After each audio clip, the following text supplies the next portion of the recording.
আগামীকাল জামাই ষষ্ঠী। মিষ্টির দোকানে গেলে মিষ্টির দাম হবে আকাশ ছোঁয়া। আমরা যদি কম উপকরণে কম টাইমে এরকম একটা মিষ্টি জামাইদের সামনে সার্ভ করতে পারি, জামাইরা কিন্তু ধরতেই পারবে না এটা বাড়িতে বানানো নাকি দোকানের কেনা। আজকে আমি তোমাদের সাথে শেয়ার করব কাজু বরফি, একদম দোকানের মতো taste. Welcome back to my channel নিপার ঘর সংসার। নিপার ঘর সংসারের আরেকটি রেসিপিতে তোমাদের অনেক অনেক স্বাগত। আশা করি যে যেখানে আছো ভালো আছো, সুস্থ আছো। ভিডিওটা স্কিপ না করে পুরো ভিডিওটা দেখবে। যারা আমার ভিডিও রোজ দেখো তাদেরকে অসংখ্য ধন্যবাদ, যারা প্রথম দেখছো তাদেরকেও অসংখ্য ধন্যবাদ। স্কিপ করলে একদমই বুঝতে পারবে না আমি কি করে কাজু বরফিটা তৈরি করছি। তো এখানে আমি 250 গ্রাম কাজু বাদাম নিয়ে নিয়েছি, তার সাথে কয়েকটা আলমন্ড নিয়ে নিয়েছি। এই সমস্ত কাজু বাদাম আর আলমন্ড একসাথে একটা মিক্সচার জারে দিয়ে আমি গুঁড়ো করে নেব।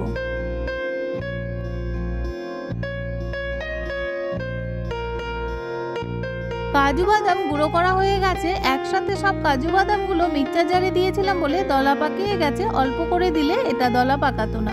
এবারে গ্যাসের উপর কড়া বসিয়ে দিয়েছি, 1 কাপ চিনি দিয়ে দিলাম, এই কাপেরই হাফ কাপ জল অ্যাড করে দিচ্ছি। এবারে চিনিটাকে আমি ভালো করে মিশিয়ে একতারে শিরা বানিয়ে নেব।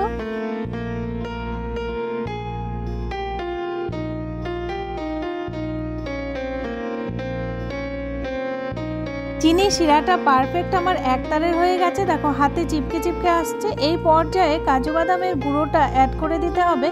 এটা দিয়ে ভালো করে চিনির সাথে মিশিয়ে নিতে হবে। যেহেতু আমি কাজু বাদামগুলো একসাথে সব গুঁড়ো করেছিলাম সেই জন্য দলা পাকিয়ে গেছে। একটু টাইম নিয়ে দলাগুলো সব ছাড়িয়ে দিতে হবে আর 2-3 মিনিট রান্না করতে হবে। এবারের জন্য দিয়ে দিচ্ছি এলাচ গুঁড়ো আর দিয়ে দিচ্ছি কনডেন্স মিল্ক। এই কনডেন্স মিল্কটা যদি ঘরে থাকে তবেই দেবে, না থাকলে কোনো দরকার নেই, এটা একদমই অপশনাল। আমার যেহেতু ঘরে ছিল আর একটু আরও বেশি টেস্টি হবে সেই জন্য আমি 4 চামচের মতো কনডেন্স মিল্ক অ্যাড করে দিলাম। এবার কনডেন্স মিল্কটাকে ভালো করে মিশিয়ে নিতে হবে। গ্যাসের ফ্লেমটা একদম লোতে রেখে ভালো করে নাড়তে হবে, না হলে কড়াইয়ের নিচে কিন্তু লেগে যাবে।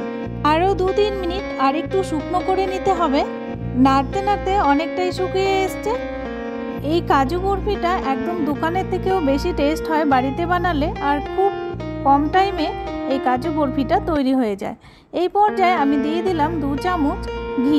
ঘিটা দেওয়ার কারণ হলো তাহলে ফিনিশিংটা ভালো আসবে, সেই জন্য মানে টেক্সচারটা ভালো আসবে, সেই জন্য আমি 2 চামচ ঘি দিয়ে দিলাম। ঘিটা ভালো করে মিশিয়ে নেওয়ার পর কাজুটা কিন্তু একদম বরফির জন্য রেডি হয়ে যাবে। ঘিটা ভালো করে মেশানো হয়ে গেছে। এবার হাতে তুলে দেখতে হবে এটা হয়েছে কিনা। দেখো একদম নারকেলের নাড়ুর মতো দলা পাকিয়ে যাচ্ছে, তার মানে আমার এটা হয়ে গেছে। এবার একটা প্লেটে আমি ঘি মাখিয়ে রেখেছি, সেটাতে নামিয়ে নেব। নামিয়ে নেওয়ার পর হাত দিয়ে ধরা যাবে না, প্রচণ্ড গরম আছে। একটা প্যাচুলার সাহায্যে চেপে চেপে প্লেটের চারিদিকে ছড়িয়ে দিতে হবে। প্লেটে চারিদিকে ছড়িয়ে দেওয়ার পর কিছুক্ষণের জন্য রেখে দিতে হবে ঠান্ডা হওয়ার জন্য। ফিরে এলাম কিছুক্ষণ পর, কাজুটা একদম সেট হয়ে গেছে।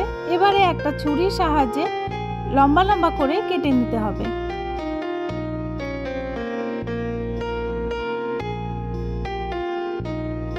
লম্বা লম্বা করে কেটে নেওয়ার পর প্লেটটা ঘুরিয়ে কোনাকুনি কেটে নিচ্ছি, তাহলে বরফি শেপ চলে আসবে।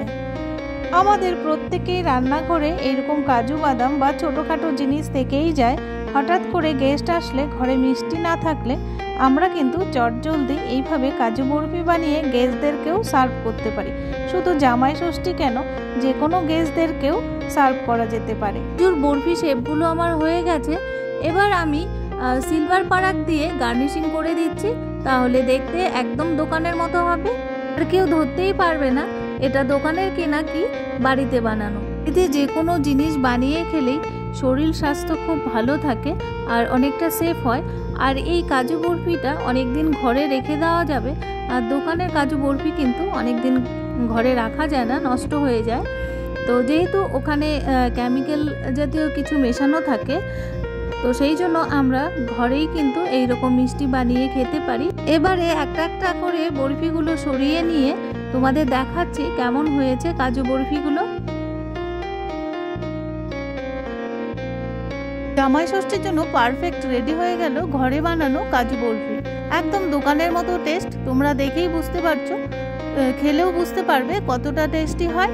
মিষ্টির দোকানে লাইন দিয়ে দাঁড়িয়ে না থেকে ঘরেই বানিয়ে জামাইদের সার্ভ করা যেতে পারে। আর অন্যান্য গেস্টদের জন্য এই কাজু বরফি পারফেক্ট, ঘরে বানিয়ে স্টোর করেও রাখা যায়। তো আজকের আমার কাজু বরফিগুলো তোমাদের কাছে কেমন লাগলো তোমরা অবশ্যই কিন্তু একটা লাইক করে কমেন্টস করবে, আর ভিডিওটা পারলে শেয়ার করবে। যারা নতুন বন্ধু দেখছো তারা অবশ্যই সাবস্ক্রাইব করে বেল নোটিফিকেশনটি অল করে রাখবে, তাহলে আমার নিত্য নতুন ভিডিও, ব্লগ বা রেসিপি সবার আগে তোমাদের কাছে পৌঁছে যাবে। একটা কাজু বরফি আমি ভেঙে দেখাচ্ছি, দেখো কত পারফেক্ট হয়েছে। দোকানের কাজু বরফিগুলো একটু পাতলা ধরনের হয়, আমি একটু মোটা ধরনের করেছি, তাহলে একটা খেলেই আমাদের মন ভরে যাবে। তোমরাও এইভাবে বাড়িতে কাজু বরফি বানিয়ে জামাইদের সার্ভ করতে পারো বা অন্যান্য গেস্টদেরকেও সার্ভ করতে পারো। আজকে এখানেই রাখছি, আবারও দেখা হবে তোমাদের সাথে নেক্সট কোনো ভিডিও, ব্লগ বা রেসিপির সাথে। ততক্ষণের জন্য টাটা। যারা আমার ভিডিও ফার্স্ট থেকে লাস্ট পর্যন্ত দেখলে তাদেরকে অসংখ্য ধন্যবাদ, এভাবেই পাশে থেকো।